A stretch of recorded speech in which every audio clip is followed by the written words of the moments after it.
우리가 콘크리트 1장서부터 강의를 진행하겠습니다. 이론과 실제 15쪽 함께 어때? 이론과 실제 15쪽에 보시면요.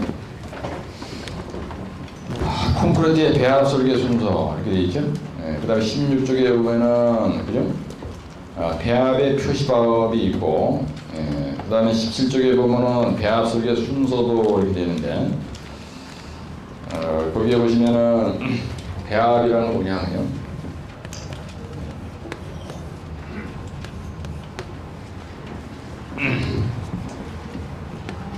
페이지 15쪽에 보시면요. 배합 설계라는 문제가 있어요. 배합 설계. 배합을 할 때는요, 우리가 어떻게 했냐면, 시방 배합이 있고, 시방 배합이 있고, 현장 배합이 있습니다. 현장 배합. 그래서 시방 배합과 현장 배합의 차이점. 이거 뭐냐면, 시방 배합이 뭐고, 현장 배합이 뭐냐, 이걸 얘기해 봅니다. 그래서 요 시방 배합이라는 건 뭐냐면, 시방 배합이라고 하는 거는 시방서에서 지시한 배합을 우리가 시방 배합이에요. 시방 배합이라고 하고. 근데 현장 배합은 뭐냐? 현장 배합은요. 현장에서 골재의 표면수를 보정해서 보정한 배합을 우리가 현장 배합이다 이렇게 얘기합니다. 그래서 거기에 보면 뭐라고 되냐면 15쪽에 보면은 시방 배합의 정의를 해서 시방 배합이란 시방서 또는 책임 기술자에 의해서 지시된 배합을 말하며 시방 배합 시 사용되는 골재는 무슨 골자로 되어 있어요? 여기서 골재는 무슨 골자라고요? 표면 건조 포화 상태래요. 표면 건조 포화 상태. 그러니까 골재의 표면수의 상태가 표면 건조 포화 상태인 골재를 써야 된다. 이 말이 대단히 중요한 거예요. 그 다음에 그 뒤에 보면은 뭐라고 되냐면요.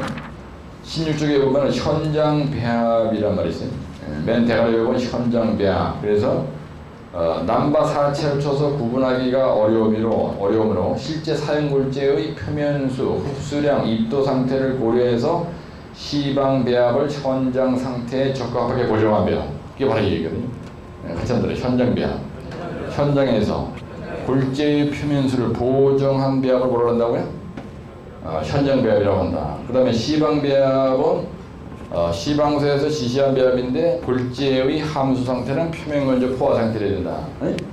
이 말이 대단히 중요한 거예요. 그래서 시방 배합과 현장 배합이 뭐냐? 그 다음에 현장 배합으로 고칠 때 어떻게 하느냐? 그러면 골재의 표면수를 보정해야 된다. 이게 답이에요. 지난번에 82회 때 나왔습니다. 81회 때 시방 배합을 현장 배합으로 보정하는 방법 기술하실 게 나왔어요. 그게 뭐냐면 골재의 표면수를 보정해서 시방 배합을 뭘로 바꾼다고요? 현장 배합으로 바꾼다. 이 얘기입니다. 그런데 이제 중요한 건 뭐냐면은 15쪽에 보면은요, 배합 설계 순서 쓰시오 이렇게 나요. 문제를 내는 사람이 배합 설계의 순서에 대해서 기술하시오 이렇게 한다고요. 그럼 배합 설계를 한다. 그럴 때 어떻게 하느냐? 이게 무슨 말이냐면요, WCSG 오늘 처음 오셨더라도 여러분들, 내가 만약에 배합을 한 번도 안 해봤더라도요, 아주 쉬운 거니까 그냥 심플하게 마인드를 가지고 강의를 들으셔야 돼요. 만약에 우리가 예를 들어서 공구리 1, 2배를 만든다 이겁니다. 이렇게 공구리 1, 2배를 만든다. 그러면 어떻게 하느냐면요, 물과 그 다음에 시멘트와 모래와 자갈과 거기다 혼화제를 섞어서 공구리를 만드는 거예요. 그럴 때 배합을 한다 이 말의 뜻이 뭐냐면요, 배합이라는 건 뜻이 뭐냐, 요거는 WCSG 혼재를 그죠? 믹스하는 거. 이 섞는 것을 우리가 뭐라 하냐면 배합이라고 하고요. 그다음에 배합 설계를 한다 이 말은 뜻이 뭐냐면, 배합 설계를 한다는 말은 WCSG 혼재를 섞을 때 각 재료의 양을 정하는 거죠. 각 재료의 양을 어떻게 한다고요? 각 재료의 양을 정한다. 정하는 것을 뭐라 하냐면 배합 설계라고 적용하는 거예요. 배합 설계 정의는 뭐냐? 따라서 WCSG 혼재를 섞을 때 각 재료의 양을 정한다. 1배 무게가 토탈 2,400kg죠. 2,400kg인데 물 시멘트비가 만약에 50%다. 물이 시멘트 몇 프로냐, 그죠? 그래서 이게 150kg 들어갑니다. 그럼 50%라면 시멘트가 300kg 들어가고요. 그 다음에 요게 약 350에서 약 400kg 들어가요. 그 다음에 자갈이 약 1300에서 1450kg 정도 들어가고, 혼화재료는 용액으로 되어 있기 때문에 대부분이 무게로다가 포함을 안 시키는 경우가 많습니다. 혼화재인 경우에는 프라이애시 같은 경우에는 무게에다가 포함을 시키지만, 그렇죠? 예, 이런 거 프라이애시나 팽창제 같은 경우에는 이건 혼화저희가 아니고요. 이건 혼화재거든요. 재. 예. 기타는 뭐냐, A제 이런 것들은 혼화제라래. 이건 용액으로 된 거고요. 요거는 분말가루로 된 거단 말이에요. 예, 그래서 이런 거는 중량에다 포함을 시킵니다. 그렇지만 하여튼 코딱지만 하기 때문에 이건 중요한 게 아니에요. 그래서 배합 설계를 한다 그러면 물을 150kg로 할 거냐, 시멘트를 300kg로 할 거냐, 자갈을 1300kg로 할 거냐, 혼화제를 이걸로 넣을 거냐, 이거를 정하는 걸 얘기해요. 각 재료양을 정한다, 이런 얘기야. 우리가 그걸 디자인한다래요. 그래서 이 설계라는 말을 영어로 다 디자인이라고 한다 그래. 이 디자인이라는 말의 뜻은 뭐냐면요, 내가 만약에 예를 들어서 이런 집을 짓겠다 이거야. 그럼 여기다 석가래가 들어갈 거고요, 대들보가 들어가고, 여기 보가 들어가고, 그 다음에 여기 석가래가 들어가고 이렇게 들어가. 그러면 이 석가래 이거는 몇 개가 들어가고, 여기서 여기까지 높이는 얼마라고, 그 다음에 여기 유리창은 여기다 얼마 두고, 그러죠? 네. 그래서 이런 식으로 우리가 어떤 집을 하나 짓더라도 각 재료의 구성을 분배해 주는 거, 각 재료의 양을 정하는 걸 원래 설계라고 하거든요. 그래서 이렇게 하는 건데, 그런데 배합 설계 순서를 쓰시오. 그럼 요런만 낼로 그냥 정해서 만든다고 해서 되는 게 아닙니다. 그렇죠? 네, 그래서 우리가 그때 가서 지우라고, 여기서 저기 지우.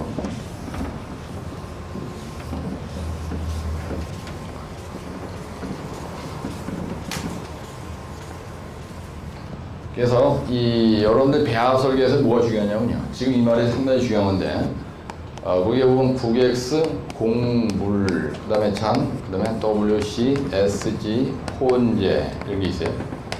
그래서 이 부분을 우리가 뭐라고 얘기하냐면 단위량이라 그래. 지금 조금 전에 내가 얘기한 거 이거 다 때려 합친 무게가 얼마냐면요, 1리브의 무게가 2400kg다 이런 얘기를 했죠.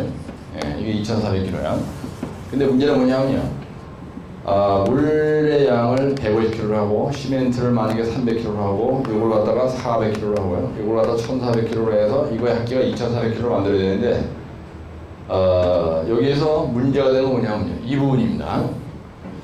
그래서 우리가 공부를 만들 때는 붉은 골재에 대해서 최대 치수를 얼마로 할 거냐, 이게 대단히 중요한 거예요. 그 다음에 이건 뭐냐면요, 슬럼프를 얘기하는 겁니다. 슬럼프를 몇 전으로 할 거냐. 그 다음에 공기량을 우리가 얼마로 넣을 거냐, 그죠? 예, 공기량. 그래서 내구성 지수에 영향을 미친 요인 중에서 내구성 지수, 이게 83m라죠. 내구성 지수라는 거 뭐냐면 콘크리트가 내구력이 얼마나 있는지를 나타내는 지수를 내구성 지수라고 한다, 그렇죠? 그렇죠? 그래서 이거는 동결 중에 반복 시험에 의해서 정해진다, 그렇죠? 근데 내구성 지수에 영향을 가장 많이 미치는 게 여기서 물 시멘트 비하고요, 요 공기량입니다. 그 다음에 이건 잔골 제열이에요. 잔골 제열. 근데 문제는 뭐냐면, 여기에서 배합 설계를 할 때 물의 양을 150kg를 집어넣고요, 시멘트를 300kg를 집어넣고, 요 자갈의 사이즈를 1400kg 이렇게 하더라도, 또 거기 서 있으면 안 돼. 저쪽으로 사그러져 있어. 화면에 나타나면 안 돼. 그러면은 요걸 150kg를 집어넣고 300kg를 집어넣고 이렇게, 이건 아주 심플한데요. 문제는 뭐냐면 이거를 영향을 미친다고요. 이게 보세요. 붉은골재 최대치수를 왜 정하느냐. 책에 보면 붉은골재 최대치수를 정할 때 원칙이 있습니다. 이게 정할 때 원칙이 뭐냐면, 첫째, 철근의 간격과 간격 사이에 요 붉은골재가 들어가야 돼요. 그래서 우리가 보통 공구리는 25mm 쓰고요. 그 다음에 포장에서는 38mm에서 40mm를 쓰고, 그 다음에 댐에서는 150mm를 쓰고, 그 다음에 숏그리트에서는 몇 mm를 써요? 13mm 쓰고, 그 다음에 아스콘 포장에서는 얼마나 쓰죠? 아스콘 포장에서는 채석을 소성 변형이 적게 하려면 13mm 쓰고요. 그 다음에 아주 고강도로 하겠다. 고강도 콘크리트다. 그럼 이것도 19mm 골재 세석을 쓰는 거예요. 세석을. 그렇죠? 아스콘도 세석 쓰고 고강도도 세석을 쓰는 겁니다. 그래서 철근의 간격이 이렇게 있으면 위에서 철근을 배관했을 때 이 안에 자갈이 들어가야 돼요.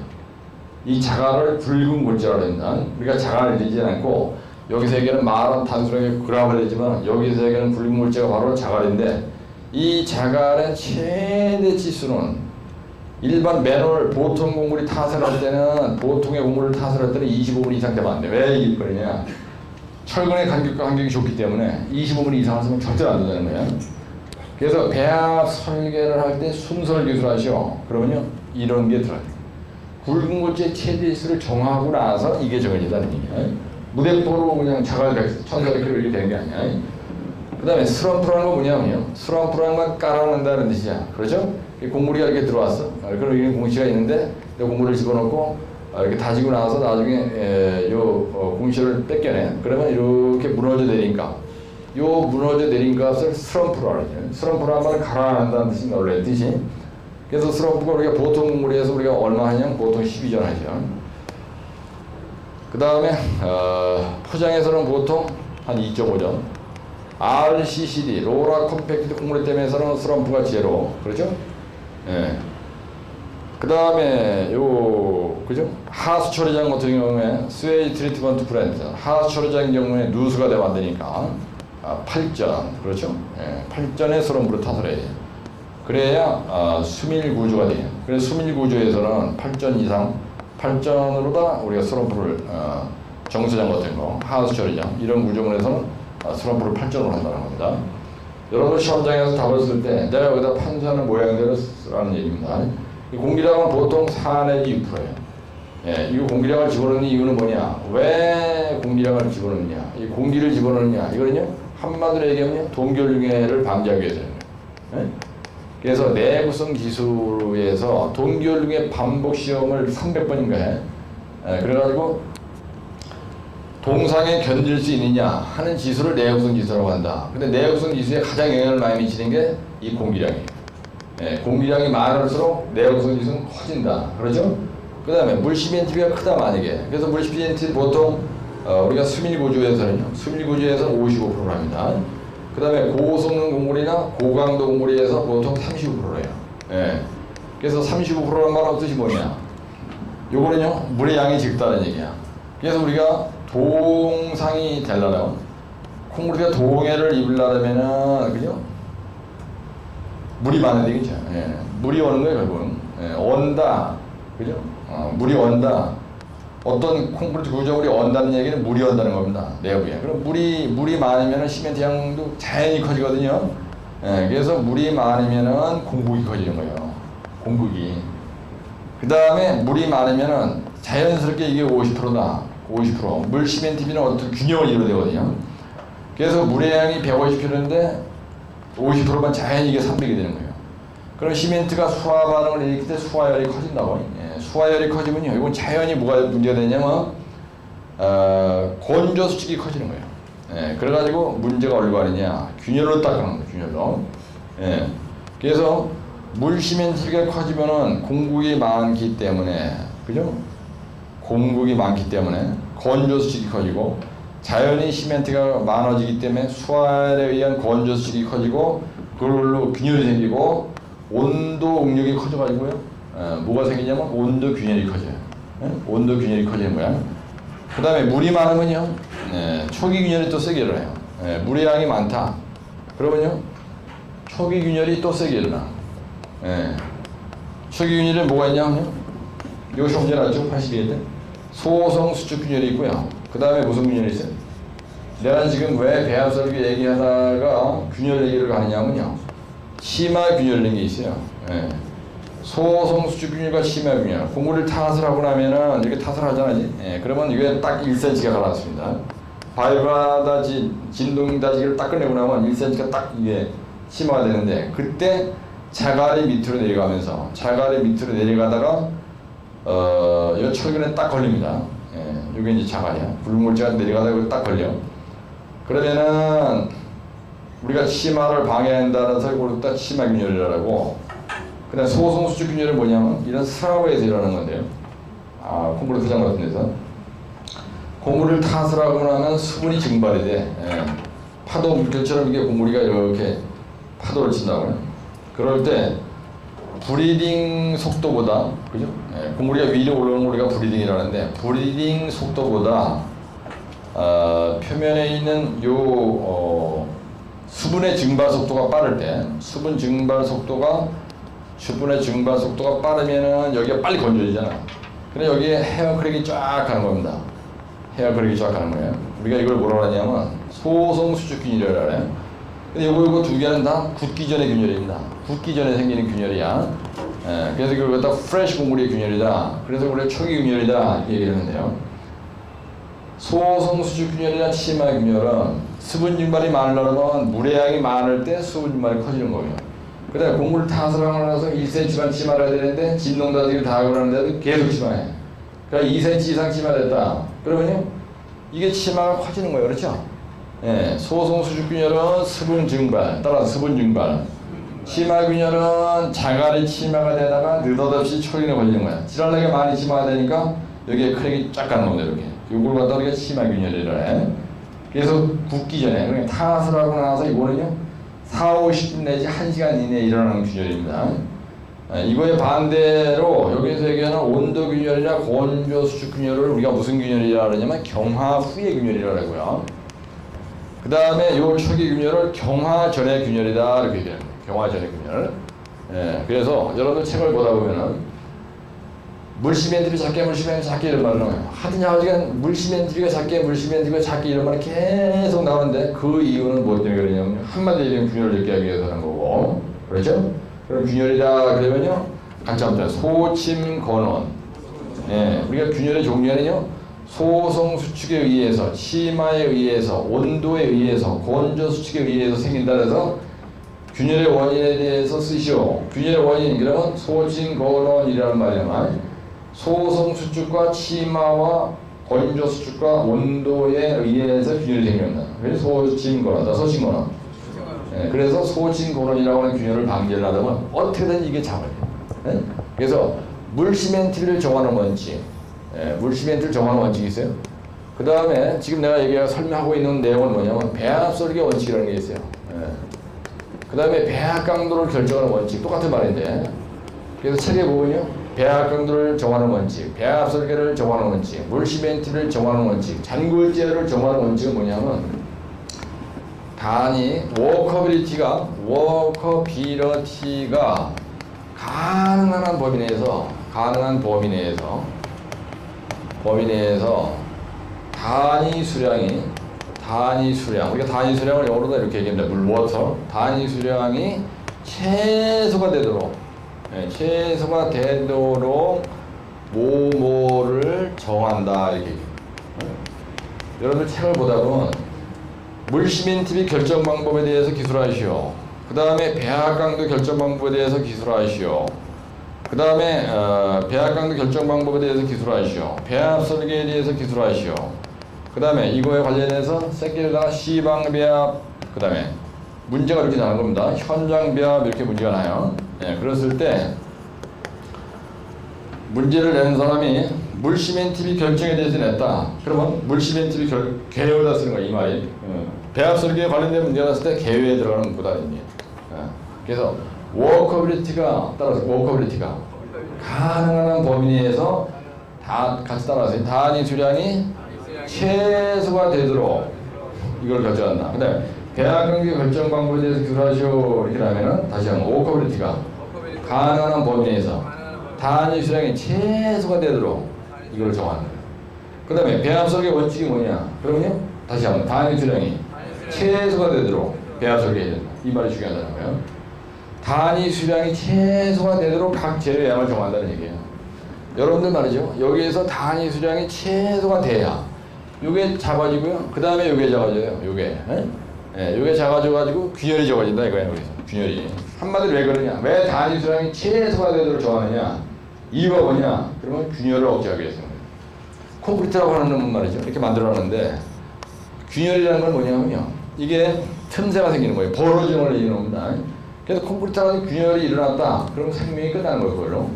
그래서 콘크리트를 만들 때 이런 짓을 하는 이유는 한마디로 왜 그러냐면 전부 다 장고일지를 보통 35% 정도 이렇게 하거든요. 그래서 이거는 S 플러스 G분의 S인데 이 여기서 얘기하는 장고일지를 우리가 스몰 S를 써요. 큰 걸로 안 쓰고. 그래서 절대용적 장고일지열로 얘기합니다. 절대용적 배합의 표시표에서 나오는 장고일지열이라는 말은 절대용적 장고일지열을 정의한다 이거야. 그래서 요걸 갖다 각절의 비중으로 요 모래의 비중으로 나눠준 거야. 그냥 일반적으로 장골지열 이러면 S 플러스 G분의 S인데 절대용적 장골지열 배합의 표시법에서 얘기하는 절대용적 장골지열이라는 말의 뜻은 뭐냐면요. 처음 다 요 재료의 비중으로 나눠준 거예요. 공식이 이렇게 틀리다는 겁니다. 그래서 이 잔골재열이란 말은 무슨 말이냐? 이건 굵은 골재고요. 이거는 잔골재야. 요거는 굵은 골재 자갈이고 요거에 바로 잔골재야. 그렇죠? 예, 그래서 모래 안 그리고 잔골재라고 얘기한다고요. 따라서 잔골재, 굵은 골재, 모래 자갈. 현장에서 절대로 모래 자갈 이런 말 쓰면 안 됩니다. 아주 무식한 표현이에요. 그래서 잔골재이란 말은 뭐냐면 모래가 이 골재 전체의 몇 프로냐는 얘기입니다. 그렇죠? 이걸 왜 제한하느냐면 여러분들 모래가 많은 말이죠. 이 모래라고 하는 잔골재가 많잖아. 그러면은 이게 비표면적이 크기 때문에 물이 양이 늘어납니다. 그렇죠? 자갈보다 모래가 물을 많이 흡수하죠.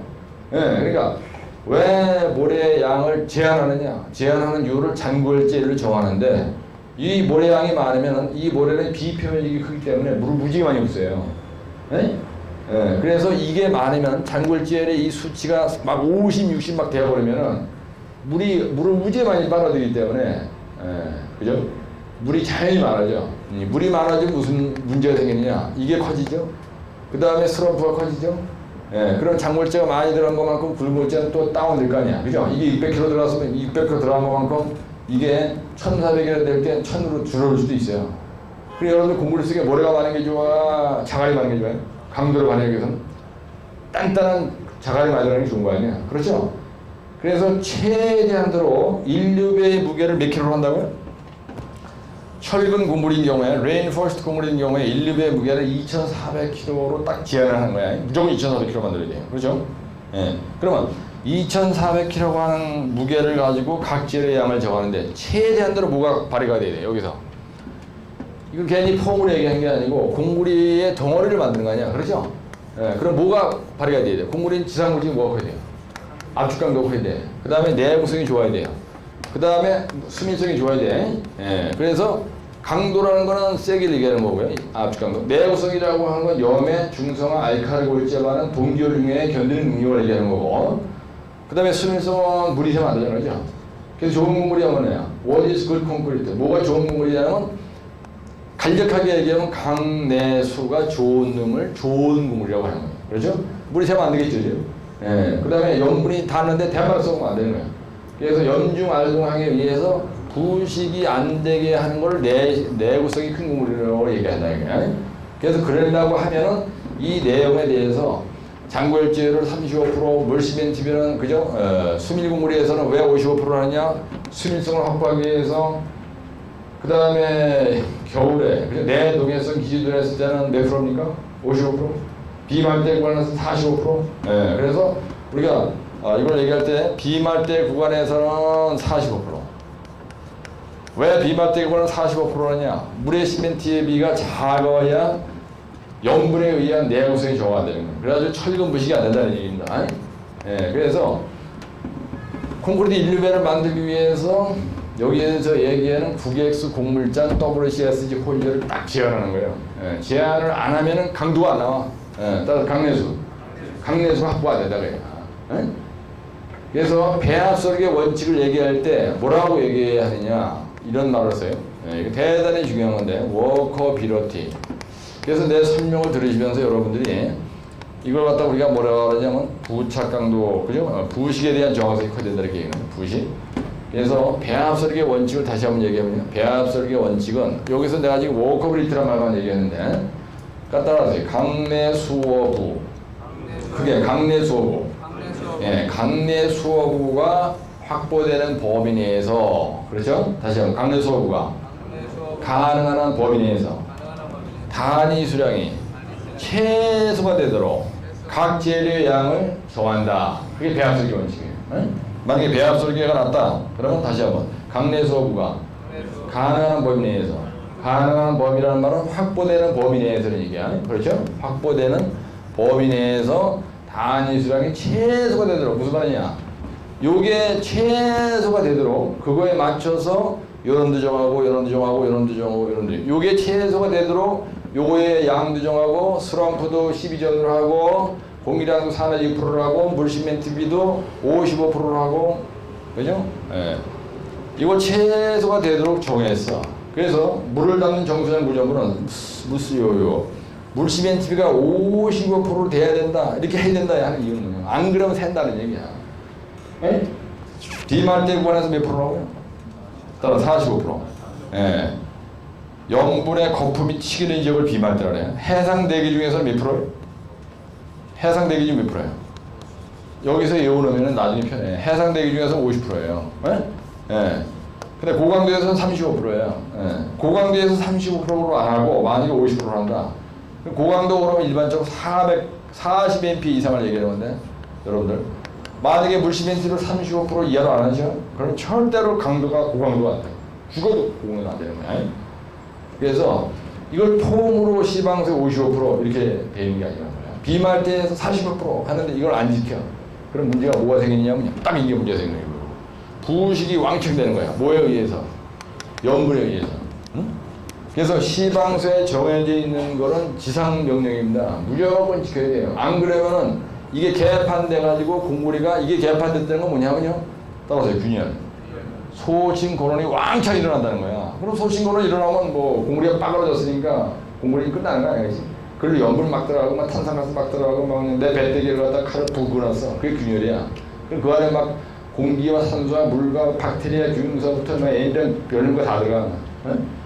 복숭아에서 나오는 뭐 이상 나이파리 새끼도 들어가고 뭐 그러면 대한반이냐 이거 확 개판되는 거 아니야 이게. 그렇죠? 워커빌리티, 작업 가능성, 유적이 일도 못해 그러면. 어?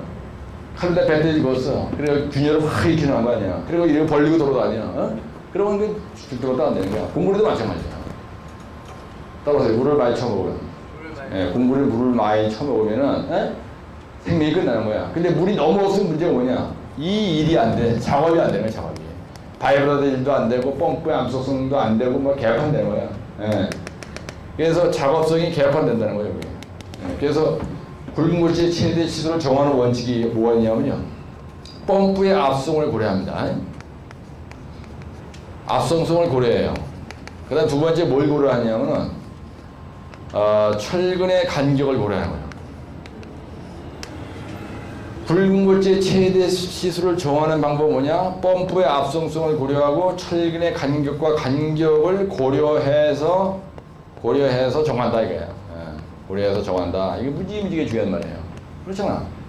철근의 간격과 간격은 여기서까지가 12전, 25전 몇 개 안 되는데 여기다 대고 40mm 골재가 다 들어보면은 펌프의 압성이 뭐 되니까 안 되지. 펌프의 압성이 안 되잖아, 그지? 예. 펌프의 압성이 되더라고요. 40mm 이하가 해야 돼. 40mm 잘 안 됩니다. 동원이가 40mm 이 정도 안 돼. 예. 펌프가 하는 시대는 조금 더 20. 그래서 고강도, 초고강도 물이 타워 펠리스 같은 거 질 때는 19mm 이하에 그냥 강자가 쓰면 안 돼. 좀 더 세석을 해, 세석. 세석은 그냥 펌프 압성이 잘 됩니다. 세석은 이게 그죠? 크라스 테스트로 하냐. 예. 그래서 C방수에 보면은 따라서 9X, 약자로 9X. 곡물잔, WCSG 혼재, 그죠? 예, 이게 배합설계 순서야. 그럼 어떻게 쓴다냐? 배합의 표시법을 이렇게 딱 보여주고 거기다가 내가 얘기한 이런 내용을 써줘, 점령해서.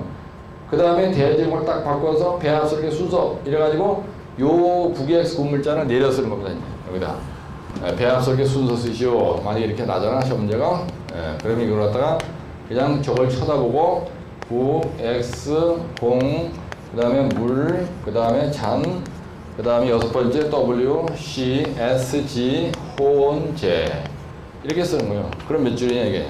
10줄, 반 페이지. 그래가지고 배합의 표시법. 그럼 처음에 어떻게 하느냐? 이게 이제 개요. 배합 설계에 났어. 그럼 배합 설계 원칙. 이게 대중 1이 되고 논문 수립 요령이라고 얘기하는 걸 내가 뭐라 그랬어요? 따라서 사기꾼. 논문 수련 요령이 없는 거야. 논문이 아니야, 이건. 그죠? 답안지를 작성하는 방법은 배합 설계에 대해서 시험지가 났다. 어떻게 났든 간에 배합 설계 원칙. 따라 강내 수어부가 가능한 범위 내에서 단위 수량이 최소가 되도록 각 주의 내용을 정하는 것을 원칙으로 한다. 그렇게 하고 배합점 2번에 뭐가 뜨냐? 이게 된 거예요. 이게 뭐라고요? 이걸 내가 뭐라 했어요? 배합? 왜 뭐라 그랬어요? 세자로? 표시법. 이렇게 생각. 배합의 표시법.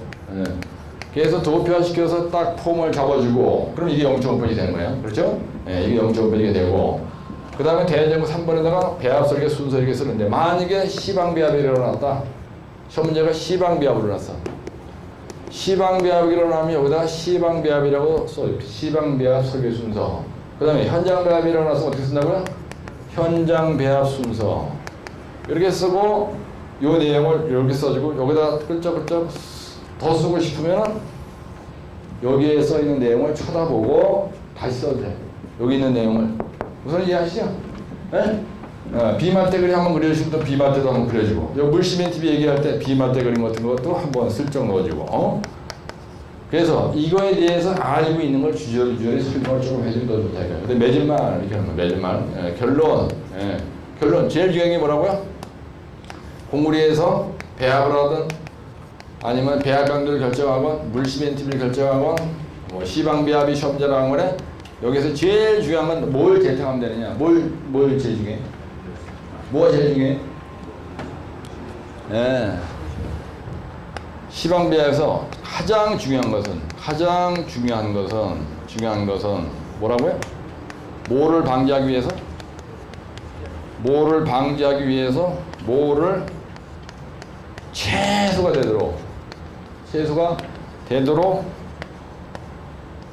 한다. 뭐가 최소가 되도록 한다고? 뭐를 방지하기 위해서? 두자로? 균열. 그렇죠? 균열. 그래서 내가 지금 왜 이 얘기를 하냐면 한 방에 끝내라는 얘기입니다. 따라서 배합관계 결정 방법. 크게 배합관계 결정 방법. 배합 설계 순서. 시방배합 순서. 시방배합. 현장배합 순서. 현장배합. 어떨 때는 또 시방배합과 현장배합. 또는 물시멘트 결정 방법. 이게 배합 설계와 관련된 이것이 용문제다 이거야. 그럼 이게 나면은 개요와 결론은 똑같다 이거예요. 배합을 할 때는 하여튼 균열을 적게 하기 위해서 물의 양을 최소가 되도록 각 재료의 양을 정한다. 각 재료의 양을 정하는 것이 제일 중요하다. 이렇게 쓰라는 얘기예요. 그러면 외울 게 없어요. 내가 지금 이거 가지고 거의 한 40분 설명하는데 이 배합 설계 초장에 이렇게 내가 설명 안 하잖아요. 그럼 그 다음에 나오는 게 계속 띵해져. 여러분 사실은 내가 배합 설계 한 번도 안 하거든요. 실험실에서 한 몇 번 해보고 사우디에서 한 20번 한 것 같아. 그러고 나서 안 한 지 벌써 20년 됐습니다. 근데 여러분들 현장에서 일하시다 보면 실제로 시험실에서 앉아가지고 WCS 혼자 성능 일을 거의 안 하죠. 한 그때만 현장에서 트럼프 시험이나 해볼까? 송정호 마하게 물시는데 55% 맞구나 이러지. 레미콘에서 알아서 하니까, 그죠? 레미콘 공장이 알아서 하잖아. 여러분들 별로 이거 할 일이 없는 거예요. 근데 기술사를 따르려고 하는 사람은 배합 설계에 대한 내용이 대단히 중요하다 이거야. 따라서 배합 설계란 배합을 할 때 각 재료의 양을 정하는 것을 배합 설계로 한다. 배합 설계 원칙은 따라서 강내 수어부가 가능한 범위 내에서 단위 수량이 최소가 되도록 정하는 것을 원칙으로 한다. 그래서 다시 한번 국외수 물자 WCS 존재. 그래서 이거는 뭐 평생 실력으로 여러분 다 아는 겁니다. 근데 틀은 뭐냐면 처음에 따라서 개요. 배합의 표시법, 배합 설계 순서, 결론 이게 한다 이거야. 그래서 15쪽에 보시면은 이제 그런 내용을 내가 써놨는데 사실 이건 개설이고요. 내가 판세한 내용만 여러분들이 딱 가지고 있다. 따라서 개요. 배합의 표시법, 배합 설계 순서, 결론 이렇게 딱 그거만 있으면 돼.